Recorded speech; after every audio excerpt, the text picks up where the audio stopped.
প্রথমে মনে করেছিলাম যে আজকে শুক্রবার হয়তোবা আজকেই দাওয়াত, কিন্তু তা না। শনিবারে একসাথে দুটো অনুষ্ঠান। কালকে আমার রান্না বাড়ি নেই, দুপুরেও প্রোগ্রাম, রাতেও প্রোগ্রাম। দেশের যে পরিস্থিতি মানুষের জন্য খুবই খারাপ লাগছে। বর্ণাঢ্য মানুষগুলো যে কি কষ্ট পাচ্ছে, আল্লাহ তাআলা যেন ওনাদের কষ্ট দূর করে দেয়, আমিন। হ্যালো এভরিওয়ান, আসসালামু আলাইকুম। আমি সাথী। আলহামদুলিল্লাহ আমি ভালো আছি, আশা করি আপনারা ভালো আছেন। প্রতিদিনের মতো আজকেও আমি আপনাদের মাঝে একটা ডেইলি ব্লগ নিয়ে হাজির হলাম। প্লিজ স্কিপ না করে ফুল ভিডিওটা দেখবেন। আশা করি আজকের ডেইলি ব্লগটা আপনাদের কাছে অনেক অনেক ভালো লাগবে। তাহলে চলুন আজকে ডেইলি ব্লগটা শুরু করে ফেলি। Welcome my new another daily blog. সকাল থেকে আমার আজকের ব্লগটা শুরু করে ফেললাম। তো আজকে আমি নাস্তা বানাই নেই, কিছুদিন যাবত আমি একদিন নাস্তা বানাই আরেকদিন বানাই না, কারণ আমি অ্যালার্জির মেডিসিন খাই, আর মেডিসিন খেলে আমার সকালে ঘুম থেকে একদমই উঠতে ইচ্ছে করে না। তাই ছেলে দোকান থেকে যে ফ্রেশ জেলি রুটিগুলো নিয়ে এসেছে, তো সেটা দিয়ে নাস্তা করছি। আর বিশেষ করে যেহেতু আজকে শুক্রবার, নাস্তার জন্য এত প্যারা নেই, আর মাও বাসায় নেই, তাই আজকে একটু সকালে দেরি করেই উঠেছি। যাই হোক, নাস্তা করে নিয়েছি, আর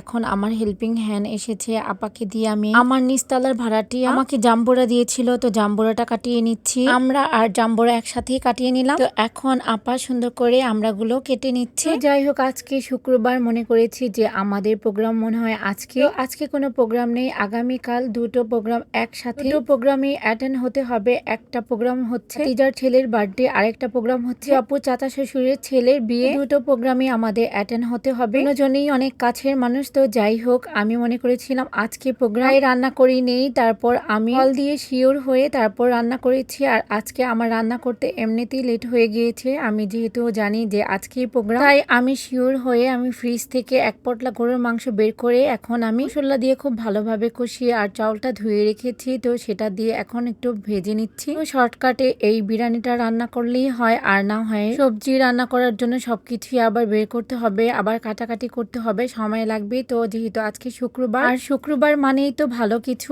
আর শুক্রবারেই তো একে নতুন নতুন খাবারের আবদার করে আমার ছেলে, তাই ছেলের চিন্তা করে বিরিয়ানিটা বসিয়ে দিয়েছি। কারণ আজকে যেহেতু শুক্রবার, আর আজকে যদি আমি কোনো তরকারি রান্না করি তাহলেই ছেলে আমাকে বলবে আম্মু আজকে শুক্রবার, আর শুক্রবারে এই খাবার খাবো। তাই শর্টকাটে বিরিয়ানি রান্না করে রাখি, আর মসজিদ থেকে নামাজ পড়ে এসে দেখবে বিরিয়ানি রেডি, হলে খুশি হয়ে যাবে। কারণ আমার ছেলের ফেভারিট খাবারই হচ্ছে বিরিয়ানি বা পোলাও, মাংস, মুরগির রোস্ট, এই খাবারগুলো ও অনেক পছন্দ করে। তো যাই হোক, আমি লেবু আর শসা কেটে রেডি করে রেখেছি, যেহেতু আজকে আমার রান্না করতে লেট হয়ে গিয়েছে। আমার রান্না হয় নাই, কিন্তু আপনাদের ভাইয়া নামাজ পড়ে এসেই বলছে ওর অনেক ক্ষুধা লেগেছে, আমাকে খাবার দাও তাড়াতাড়ি। তো আমি তাকে বললাম একটু সময় দাও, আমাকে 10-15 মিনিটের মধ্যেই হয়ে যাবে। তো আমার বিরিয়ানিটা অলরেডি অনেকটা হয়ে গিয়েছে, আমি এখন উল্টিয়ে পাল্টে একটু নেড়ে চেড়ে নিচ্ছি, আর নেড়ে চেড়ে নেওয়ার পর একটু ঢাকনা দিয়ে ঢেকে দিব। তো ঢাকনা দিয়ে ঢেকে দিলে আর একটু সিদ্ধ হয়ে যাবে। তো আলহামদুলিল্লাহ অলরেডি আমার বিরিয়ানি রেডি, আর এখন আমি তাদেরকে দিয়ে দিচ্ছি। তারা তো কখন থেকে ওয়েট করছে, যেহেতু আজকে অনেক লেট হয়ে গেছে, আর যখন খাবার দিয়েছি তখন মেবি 3টা বাজে।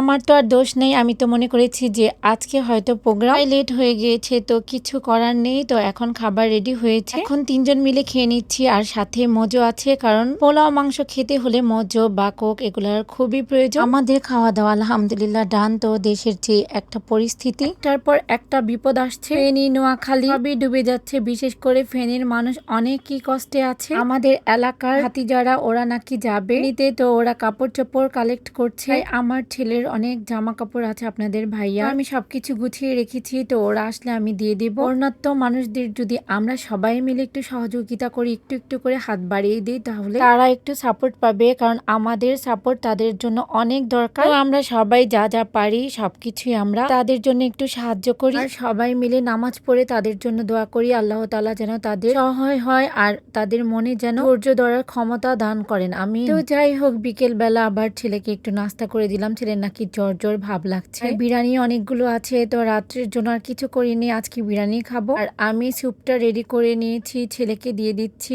আর মাকেও দিয়ে দিব। আর মা যে আজকে বাসায় নেই আমার একদমই মনে নেই, তো যে আবার ফেরত চলে এসেছি। প্রথমে ছেলেকে দিয়ে দিলাম, আর মারটা নিয়ে মার রুমে দেখি তালা, মা বাসায় নেই, তো মারটা আমি খেয়ে নিচ্ছি। যেহেতু ছেলে বলছে ছেলের মাথা ব্যথা আর জ্বর জ্বর ভাব, তো স্যুপটা রান্না করেছি, স্যুপটা খেয়ে নিলে অনেকটা কমফোর্টেবল মনে করবে। আজকের ব্লগটা যদি আপনাদের সবার কাছে ভালো লাগে থাকে, তাহলে ফেসবুক পেজ থেকে লাইক, কমেন্ট এন্ড শেয়ার করবেন প্লিজ। ফলো বাটনে ক্লিক করতে কিন্তু ভুলবেন না, এন্ড ইউটিউব চ্যানেলটাকে লাইক এন্ড সাবস্ক্রাইব করবেন, বেল আইকনে ক্লিক করতে কিন্তু ভুলবেন না প্লিজ। আজকে ডেইলি ব্লগটা এখানে শেষ করছি, ভালো থাকবেন সবাই, আল্লাহ হাফিজ।